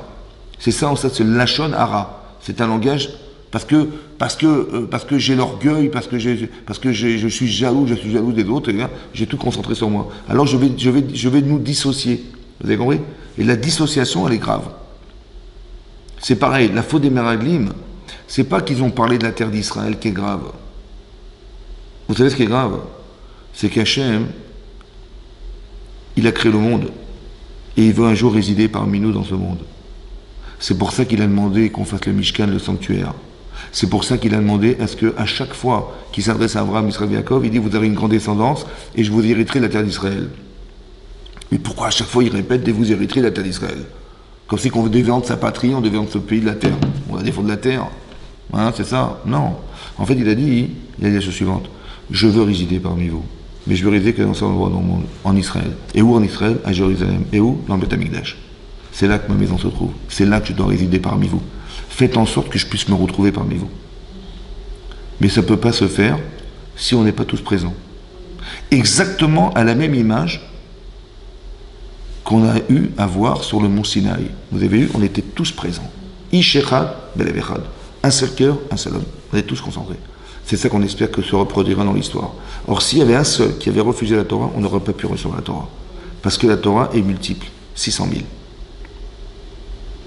Et donc, il fallait ça. Or, quand les Meraglim, ils ont dit, non, vous savez, on ne va pas rentrer, on ne va pas y arriver, etc. Qu'est-ce qu'ils ont dit? Ils ont dit, surtout, ne rentrez pas. Mais c'est pas ça qui est grave. Ce qui est grave, c'est que Hachem, il ne pourra jamais se révéler à nous. Il ne pourra jamais exister avec nous si on n'est pas présent en Israël. Or, en disant ça, ils ont empêché Hachem de résider. C'est ça qui est grave. Le Lachon Hara, vous avez compris? Le Lachon Hara, il n'est pas sur la terre d'Israël. Il est sur le fait simplement qu'en Israël, Hachem devra résider. Et pour que ça puisse se faire, eh ben, il faut qu'on rentre en Israël. Malgré la difficulté d'aller se battre contre des machins et des là. Vous avez compris? Pourquoi c'est stupide? Pourquoi c'est stupide? Parce qu'Hachem, il sait que tu ne peux pas te battre. Qu'est-ce que tu vas faire avec ton épée? C'est vrai ou pas? Ou sûr, il est fou. Ouais, il ne s'est pas rendu compte que c'était pas possible. Ou alors, il est au courant que c'est pas possible. Alors pourquoi il m'a demandé? Puisque je ne peux pas me battre contre des géants. Pourquoi il m'a demandé de le faire alors? Hein? Pourquoi il m'a demandé de le faire? Hein? Mais je peux pas. Qu'est-ce que tu vas faire avec ton épée? Il fait 450, il fait 500 mètres le type.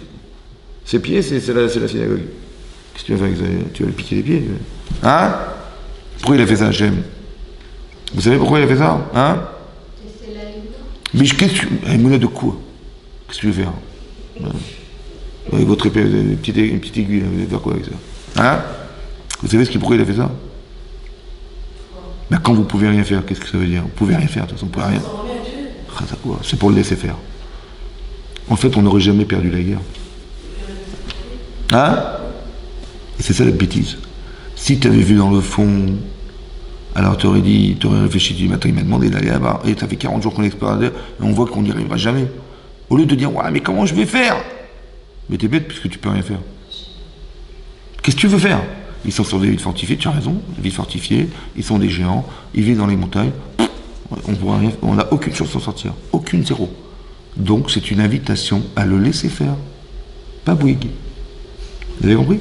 C'est très important de comprendre ça, vous avez compris? Ça veut dire que quand tu peux rien faire, mais c'est une invitation à le laisser faire. Le temps angoissé, tu as vu attraper des ulcères à l'estomac, vous allez comment on va faire? Mais t'es bête, c'est ça la Gémona, c'est de comprendre la logique que derrière un ordre, il y a forcément une logique derrière, vous avez compris? Soit c'est suicidaire, soit il te dit mais je vais te sauver à ce point-là tu vas me sauver, ouais, je vais te sauver à ce point-là. Et si on avait été Mahamine, comme vous dites, c'est-à-dire qu'on avait été croyant, ça veut dire quoi croyant? Ça veut dire qu'on avait compris que derrière on n'avait rien à faire, c'est la croyance ici dans ce cadre-là, alors on serait sorti, alors Hachem, on serait rentré en Israël et on aurait eu Mashiach, c'était fini, vous avez compris? C'est ça que je voulais vous expliquer. Le Lachon Hara, c'est d'arriver à dissuader les gens de rentrer en Israël. C'était ça le problème. Mais c'est du Lachon Hara. En quoi il est mal? Parce que finalement, il a gagné les Sarah. On n'est pas rentré, donc Hachem ne pourra pas résider, ben c'est fini, ça s'arrête là. Et cette génération, ils vont dans le désert.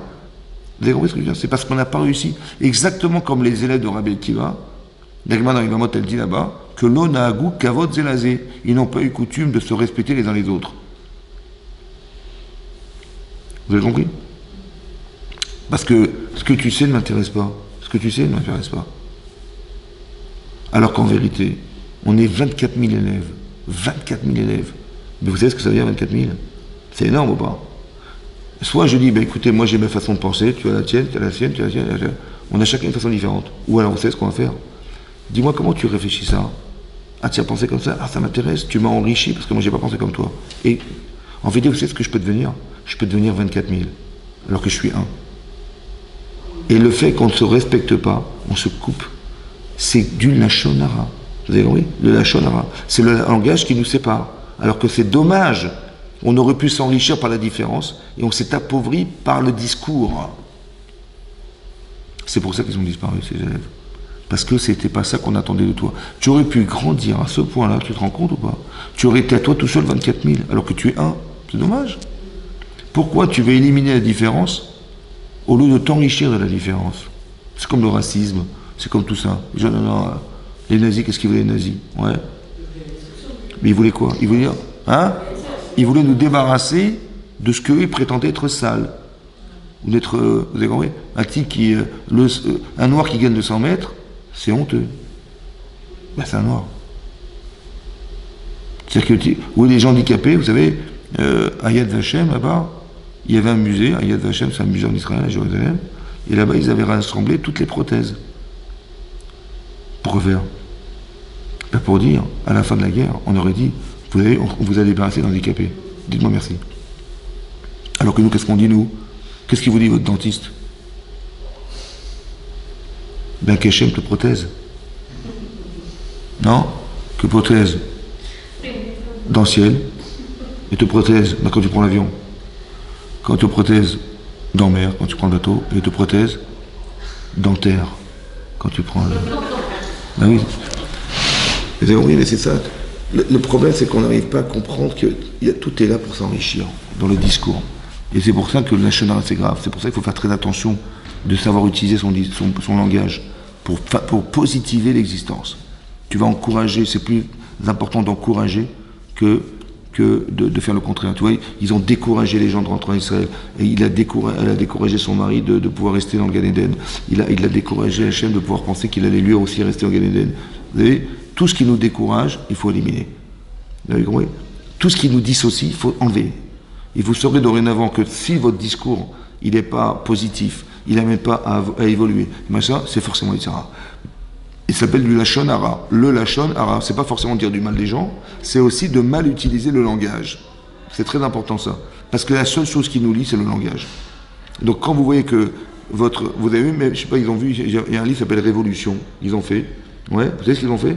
Il y a un type, il parle de l'eau. Il parle de l'eau. Il parle des fois durement à l'eau. Donc ils ont pris un verre d'eau, il a parlé durement, il a dit des gros mots, des machins méchants sur l'eau. Il l'a mise de côté. Après, il avait des gentillesses, etc. Ils ont mis ça au congélateur. Des flacons. Ouais, ils ont mis au congélateur, ils ont vu au microscope. Quand il a parlé gentiment, il y avait des fleurs. Des glaçons, des fleurs. Et quand il est méchamment, c'était moche. Ça veut dire que même l'eau, elle ressent. Et les plantes, pareil. Ouais, ils ont mis des plantes et ils mettaient de la musique et de machin. Et les fleurs, elles se fanaient ou elles étaient toutes belles. Vous avez compris, même dans les fleurs, c'est ça. Si déjà, dans la nature, dans ce qui est les minéraux, dans tout ça, ça résonne, alors à fortiori des êtres humains. Si tu vois que ta femme, elle va s'épanouir dans ton couple, ou ton mari va s'épanouir dans ton couple, mais le discours, combien de gens, ils s'engueulent dans les couples, ils se tuent dans les couples, ouais. Mais pourquoi ? Parce que, genre, je suis pas respecté, j'ai peur qu'il ne me respecte pas, machin, ouais.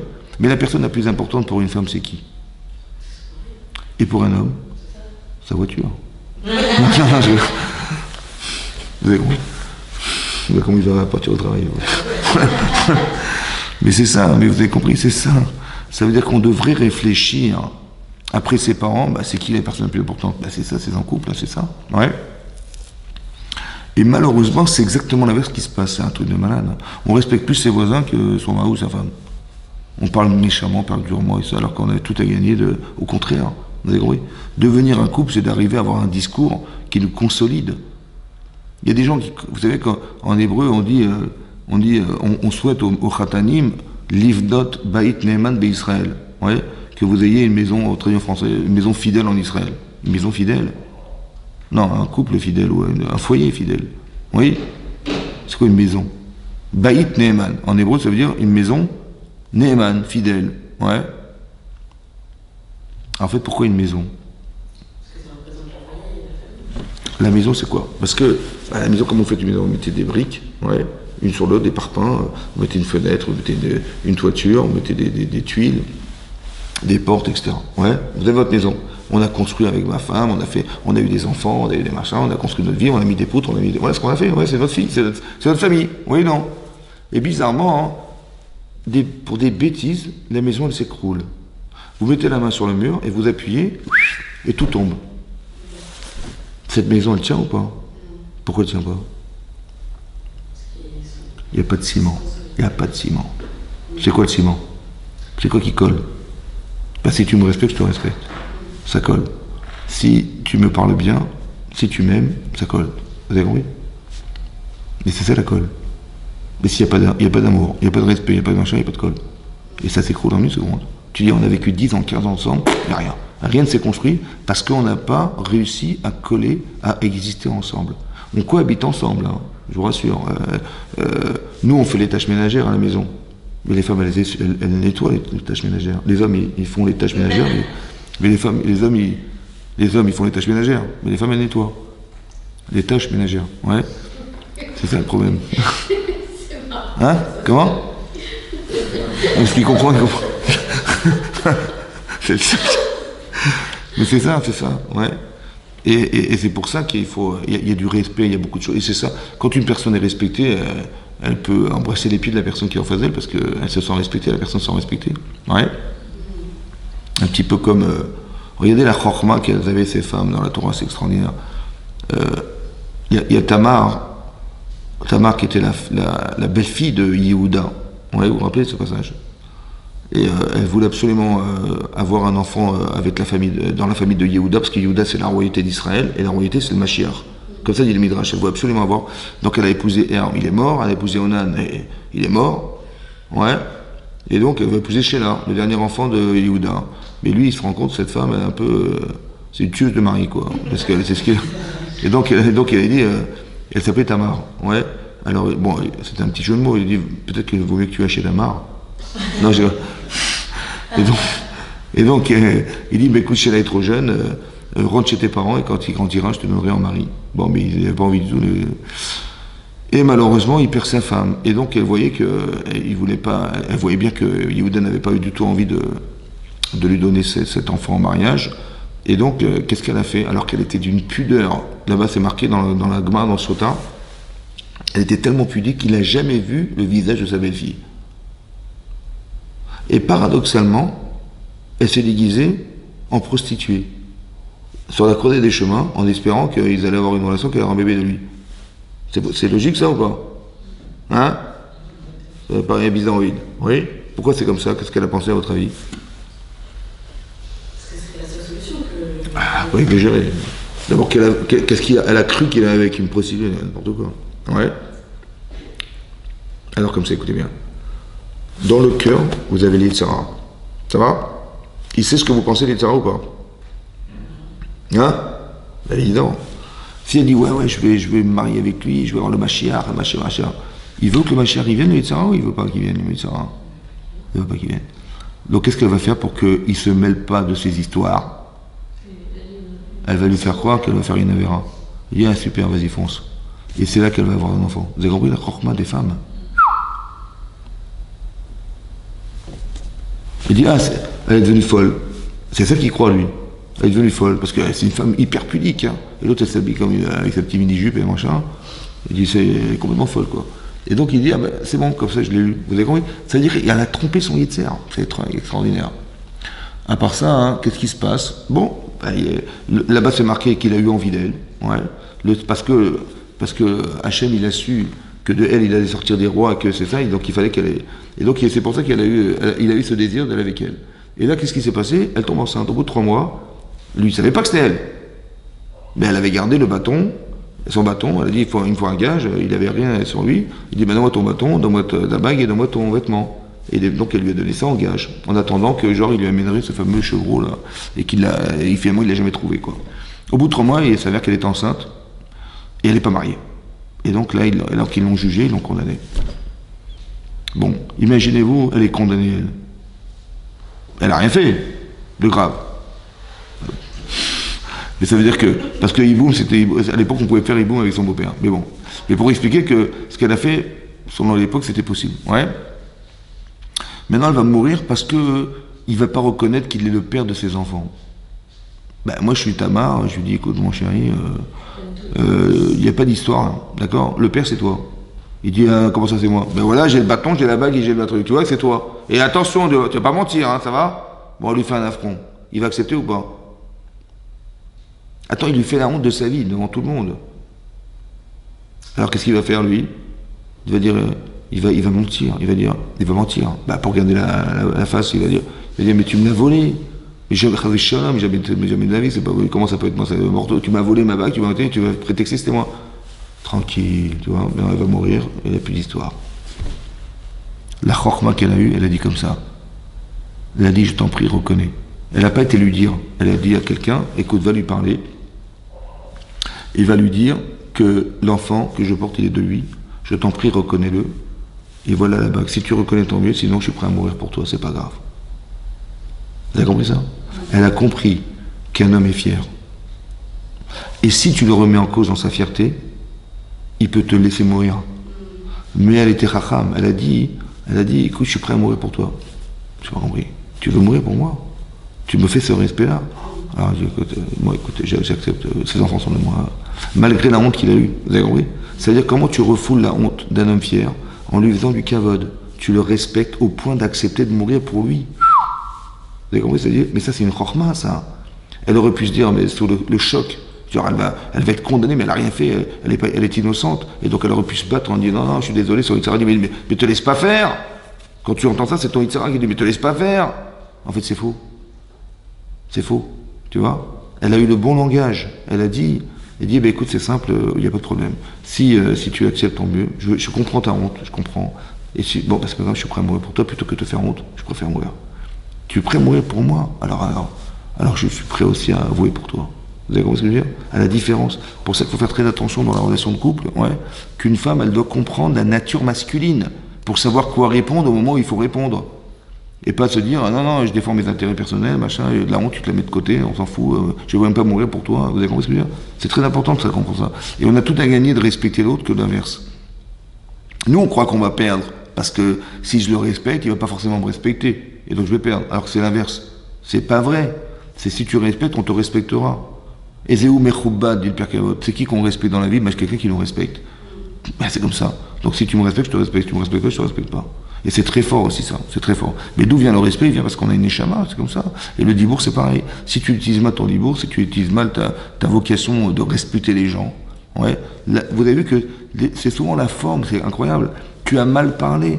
C'est pour ça que je te supporte pas. Tu me parles mal. Peut-être tu as raison, mais il y a une façon de le dire. Et c'est ça. Et c'est souvent la forme qui dérange. Il faut faire très attention à la forme. C'est pas le fond qui est problématique. Parce le lachon hara, c'est vrai. Mais c'est la forme qui dérange. Pourquoi tu viens me voir moi? Va le voir lui. C'est souvent la forme. Il faut faire très attention à la forme. Pour ça, il faut faire de la gymnastique pour avoir la forme. Chazak ou Baruch. Merci beaucoup d'être venu. Chazak.